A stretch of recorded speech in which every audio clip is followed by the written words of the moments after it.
நர்மதா, அம்மா லைன்ல இருக்காங்க. அது ஹால்ல உன் போன் அடிச்சுக்கிட்டே இருந்துச்சு, அதான் நான் எடுத்து பேசிட்டேன். நீ பேசு.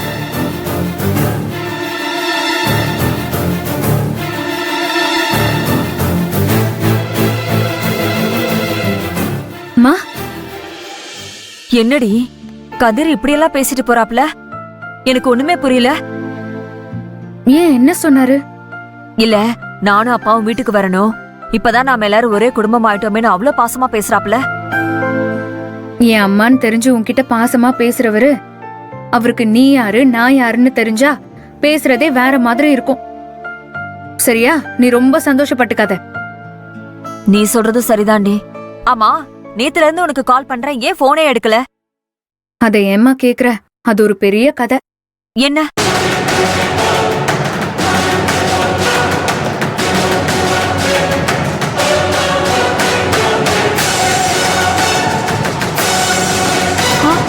ஐயோ,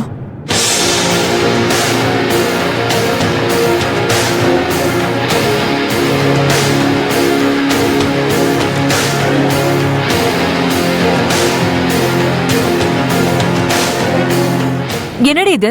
அந்த காஞ்சனா தொந்தரவு கொடுத்துக்கிட்டே இருக்கா. கதிர் மேல உயிரே வச்சிருக்கிற ரங்கநாயகிக்கு இந்த விஷயம் தெரிஞ்சா சும்மா இருக்க மாட்டாளே.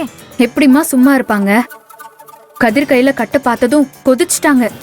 அதான் குடும்பமா மொத்தமா போய் காஞ்சனா, கலிவர்த, முரளி, சித்ரான்னு அந்த வீட்ல இருந்த அத்தனை பேரையும் அடி வெளுத்துட்டு வந்துட்டோம். வேணுண்டி அவளுக்கு என்ன திமிரு இருந்தா கொலை பண்ண நினைச்சிருப்பா.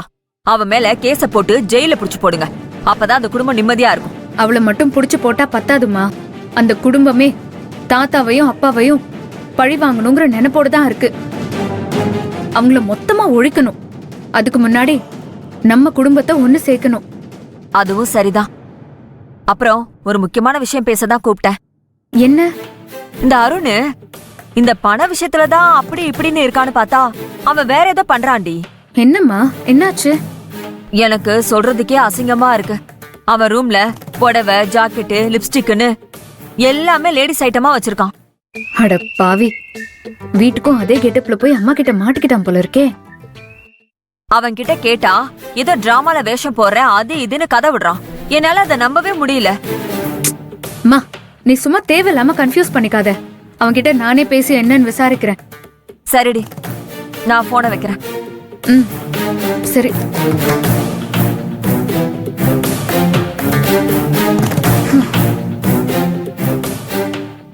அவங்க அப்பா எங்களுக்கு பெரிய உதவி செஞ்சிருக்காரு. அந்த உதவிக்கு நாங்க காலத்துக்கு நன்றி கடன் பட்டிருக்கோம்.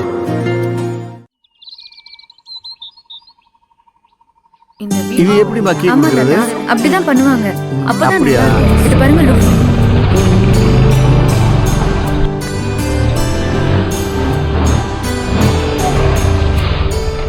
என்ன கதிரு, ஏதோ கட்டையை கொண்டு வந்திருக்க? என்னென்ன கம்ப தூக்குன ஃபீல்லயே இருக்கியா? இது பூவரச மரம். மத்த மரத்தெல்லாம் விட இதுக்கு ஒரு தனித்துவமே இருக்கு. கிண்டல் மட்டும் பண்ண தெரியுதுல, அது என்னன்னு சொல்லு பாக்கலாம்.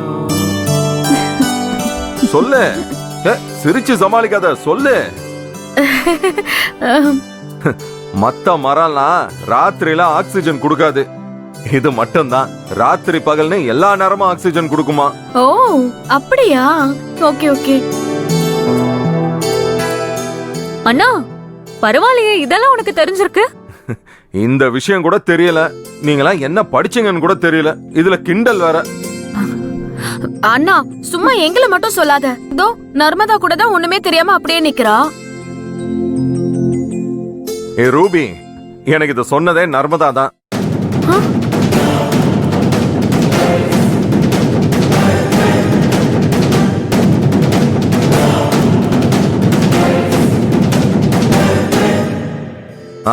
வீட்டுக்கு பக்கத்துல பூவரசு, வேம்பு, மா, பலா, வாழைன்னு 5 வகை மரம் இருக்கணுமா.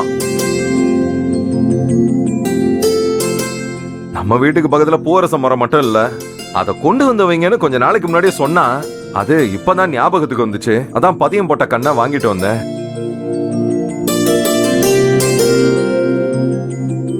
ஏய், இது நம்ம வீட்டுல மட்டும் இல்ல, நீங்க வாழ போற வீட்லயும் இந்த மாதிரி சம்பிரதாயம் எல்லாம் பண்ணணும், சரியா? சரி சரி சரிப்பா, பாராட்டினதெல்லாம் போதும். அதை அப்படி ஓரமா நட்டு வச்சுட்டு வா. ஏய் ஆ, உள்ள வாங்க, சரிம்மா. கடைக்கு போகணும்.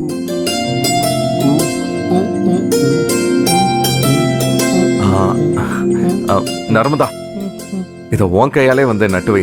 வா.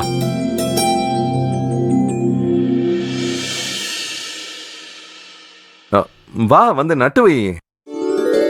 நீ ஏம்மா தயங்குற? நீ பண்ண போற காரியம் ரொம்ப நல்ல காரியம். மரம் வைக்கிறது பூமிக்கு செய்யற புண்ணியம்மா. நாம போனதுக்கு அப்புறம் கூட நம்ம நினைவாது இருக்கும்.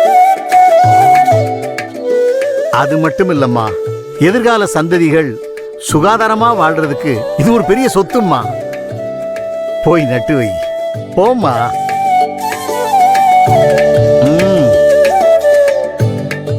வா.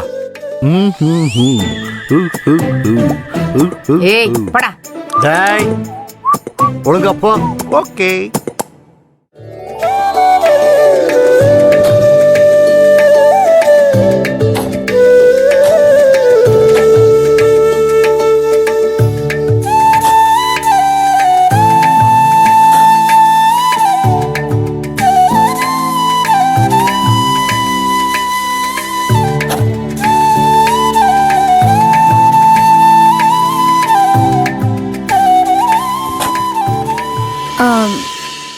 கதிர், ஆ?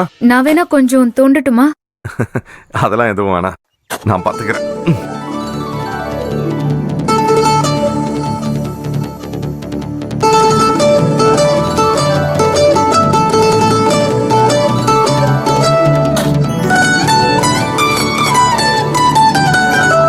வந்து நட்டு வை.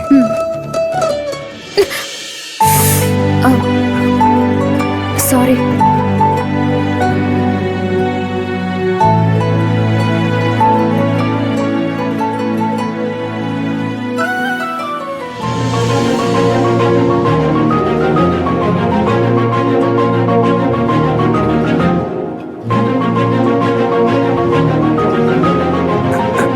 இரு, நான் போய் தண்ணி எடுத்துட்டு வரேன்.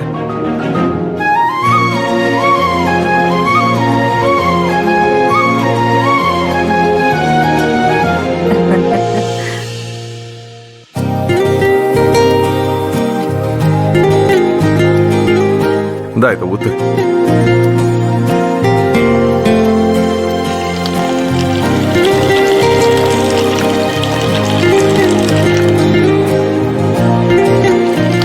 போதும் போதும் போதும் போதும். குடு.